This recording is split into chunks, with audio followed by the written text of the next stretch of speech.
Atëherë, duke qenë se e theksoj prapë fort, që libri veç një vështrimi historik ka dhe një përmbajtje të lartë gjyqësore që e ceka dhe një pyetje të mëparshme. Atëherë, a mendoni të dy ju si autor që kemi të bëjmë me një këta popull para e lënë, para e lirë ose e lirë kanë patur një ABC të tyre dhe kjo ABC ka qenë bazë e formimit të alfabetit grek. Është një kohë apo është më pas? Pra ABC-a Pellazgë. Si e mendoni? Unë e kam shumë vështirë të flas para profesorit. Ka ekzistuar një ABC Pellazgë apo jo? Nga shkalla dhe nëse ka ekzistuar, është më e vjetër se ajo greke? S'pari herë dua të them që në vazhdim të asaj që vazhdoha, është që këta tre kolos që unë i konsideroj ose ne i konsiderojmë, janë në fakt rrugtar të vërtetave të shqiptare dhe shkoqitën zinxhirin e pandar Pellazgë Iliro shqiptar, duke në orientuar për vizionin e të ardhmes së kombit shqiptar. Por, kanë dalë të dhëna të reja, sigurisht unë i kam marrë nëpërmjet literaturës profesorit, se unë në të vërtetë unë nuk jam një studius i mirëfillt, unë përgjithësi merrem me përforcimin e mendimeve për Shqipërinë dhe për të vërtetat e shqiptarëve, nuk në kuadrin e menaxhimit më tepër se sa kështu, për të qenë i vërtet. Por, në këtë kontekst në ka shqetësuar shumë problemi, sepse të gjithë thonë që gjuha greke e vjetër është një gjuhë të cilët e kishte Bizanti, dhe Bizanti duke qenë se kishte gjuhën greke, na pas ka qenë i gjithë Bizanti, na pas ka qenë grek. E vërteta duket, sikur është krejt ndryshe, dhe ne jemi lutur profesorit që ta vazhdojmë te sektor studimi, meqense se profesori është i vetmi që ka pruar një manuskript nga Gjermania, nga të cilët e ka dorëzuar në Gjermani i vllai doktor Hanit, pasi ai shkreti siç e dini, u persekutua nga nazistët, edhe nuk arriti dot që ta çojë deri në fund procesin që ai e besonte, që do bindi botën se kush është Shqipja. Jokli Hani 1800, Johani Më fal, Jokli, po, keni drejt, flasim për Jokli ishte ai që u dënua. Dakor, se ja pra këto më lejohen mua të gjëra se por janë të ngjashëm, të dy janë albanolog të famshëm. Janë dy albanolog, njëri është indo-europeanist, kurse ky tjetri është më albanolog, në kuptimin eksakt, kulajsa quhet dhe ati albanologjisë. Dhe na kanë dalë të dhëna shumë të sakta që alfabeti Pellazgë, i cili mendohet që e pruri Kadmi nëpërmjet rrugës historike, është e vërtet që është alfabet Pellazgë dhe nuk është se na erdhi neng që andej, por Kadmi shkoi që këtej u kulturua ndej dhe erdhi për të pru helenizmin e tij, pjesë e helenizmit ishte dhe alfabeti. Por ky alfabet, që në të vërtet na nxjerr krye në kohën kur mori pushtetin në Bizant Konstantini i Madh, ai përzgjodhi këtë alfabet për t'u shmangur alfabetit latin edhe për të krijuar një komb të ndryshëm. Ne se kemi provuar akoma nëse do të krijonte kombin ilir apo kombin alban. Ja manuskripti. Profesor, e vërteta është që mas vitit 1821 grekët ndërtuan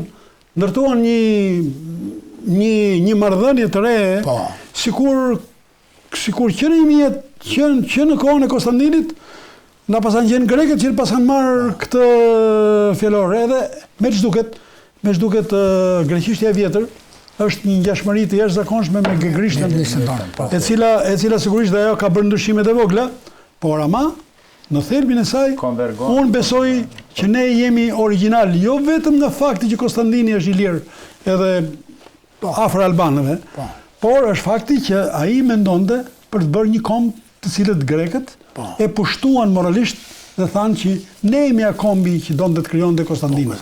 Kjo ka nevojë për një studim. Mund të bëja edhe një thirrje të thjeshtë, megjithëse profesori i mbyll të gjërat. Zoti Pingulli. E kam për Akademinë e Sciencave, që është në frontin e ndërtimit të historisë së re dhe të fjalorit të ri, dhe u gëzuam shumë si akademi që kanë marrë fonde për t'i bërë këto, të kenë parasysh këto libra të cilët ne po mbrojmë, të cilët profesori po kontribon, të cilët janë një ndihmës shumë e madhe për të vërtetat e historisë së Shqipërisë. Shumë drejt. Uroj që ata ta marrin parasysh këtë punë. Ka edhe 2-3 libra të tjerë që duhen marrë parasysh, unë besoj që ata i kanë marrë parasysh, por s'kemi ne informacion, por ky libër është një ABC për historinë e Shqipërisë. Unë mendoj se ka zoti Barle, jo. Në mbështetje të atyre që tha kolegu Pingulli, domethënë akademisë, profesori i nderuar ka kursyer një punë shumë të madhe tuaj që do kërkonit në për akademitë e Vienës e të shumë shteteve të tjera. I keni të gatshme te librat e profesorit. Përse mos të merren këto parasysh që më ha mendja që do të merren patjetër, nuk ka logjik që ato mos të konsiderohen. Janë studime fantastike, janë studime të mbështetura mbi dokumentat e një pas njëshme dhe të cituara aty me eksaktësinë më të madhe. Prandaj, domethënë siç e tha dhe kolegu Pingulli, ato ne sugjerojmë kështu thjesht modestisht, me fjalë pa asnjë paragjykim negativ, që ato mund të merren, mund të futen në përpilimin e volumeve të mëdha që bën akademia jonë, në të gjitha aspektet, në histori, në enciklopedi, e kështu me radhë, urdhojnë. Jo, vetëm një fjalë kisha që zoti Pingulli mbështetet asaj që ju thatë për akademinë që me të vërtetë, antar të caktuar, apo pothuajse gjithë Akademia e Shkencave Shqiptare, është duke u shprehur apo duke përditësuar diturinë jo vetëm mbi Arbanët, Ilirët e tjerë, por edhe mbi Epirin. Për shembull, në disa pasazhe që un kam mundur të mbledh ku profesor Apollon Baçja ka përditësuar gjithë diturinë e vërtet të Epirit. Dhe unë do t'i bëja një lloj thirrje profesorit që është patriot, që është shumë i ditur, po se po akademik, si kundër dhe profesor Eqeremi, i ditur akademik, shqiptar, detar, patriot, dhe unë do t'i bëja propozim me që ai e ka këtë luks që ta gjej momentin, kohën të bashkëpunoj dhe sepse s'kemi të ndarë. Shqipëria, ne jemi shumë të vegjël para faktorit Shqipëri. Ne jemi Liliputa. Kështu që ne as mos na shkojnë mendje, jo po çikmëri, jo po çik kush që ti kush jam unë. S'ka arsye. Pasion, gjithë ajo punë që ka bërë profesori. Po. Dhe profesor Apolloni që unë besoj shumë tek dituria e tij që është e papërkushme, e pathyeshme dhe ka guxuar të thoj pikërisht to që thuan se është guximshëm. Po, ai është guximshëm. Kemi nevojë për guxim. Ai është guximshëm. Se të vërtetat janë të qarta. Guxim. Po, kjo do thoshja. Zoti Valej, fjala për ju mbyllja. Atëherë, domethënë një të shpejt ato sugjerime qeverisë dhe akademisë tonë i thanë kolegët, s'ka nevojë t'i përsërisi më. Falenderojmë nga zemra mikun tonë të nderuar, profesor Eqerem Zenelaj, që na nderoi me prezencën e tij sot dhe na ndriçoi me shumë fakte të jashtëzakonshme. Po këto mund të jenë as 0.001% e asaj që shkruhet në librin e jashtëzakonshëm që e ka përpiluar profesori së bashku me zotin Pingulli, me inxhinier Stefan Pingullin.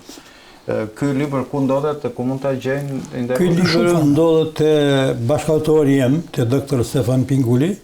Po. Dhe te unë ndodhet në Vjenë, po edhe pak se janë konsumuar. Te Akademia Rentona kemi ne. Te Akademia Rentona. Kemi ne goxha. Po, le drejtohen te zoti Sazan Guri. Po, kemi. Dhe ky i gjen edhe u i furnizon. Mund ta marrin edhe patentuar. Ne si Akademi Rentona mendojmë se nuk mund të ketë intelektual të shqiptarisë, politikan, studiues, historian, që nuk ka nevojë ta lexojë këtë libër. Ka fakte të pa para të pasëna më parë. Atëre të nderuar miq, nëse keni edhe ndonjë gjë tjetër, ndonjë shtesë, jo, normal, ndonjë ashtu, apo mund ta mbyllim me lejen tuaj? Po. Të nderuar miq, ju falenderojmë për vëmendjen. Ju vetëm lejohet unë të bëj një thirrje shqiptarëve. Po, urdhë. Kënaqësi e madhe që çdo njeri mund të mund t'i jap edhe jetën për adeun, po një kënaqësi më e madhe, siç bën profesori apo dikush ka ne apo çdo njeri tjetër, që jeton për adeun. Jeton dhe punon për adeun. Horaci, nuk është timja. Horaci, në gjuhën latine. Kënaqësia e madhe të punosh dhe të jetosh. Të punosh dhe jetosh. Në një moment caktuar edhe mund të sakrifikosh jetën. Por ama një jetë të tërë, të punosh dhe të jetosh për adeun, si shumë nga ne, apo vetë shembulli dhe modeli i profesorit, kjo është detyrë për çdo shqiptar. Prandaj bëjmë dije që të jenë edhe në Prishtinë, edhe në Lezhë, edhe ka Akademi e Shkencave që kemi këto ditë të tjera. Më kujtove thënie në një shkrimtari të madh, zoti Guri, që thotë për dashurinë fal jetën, për adeun fal dashurinë. Shumë drejt.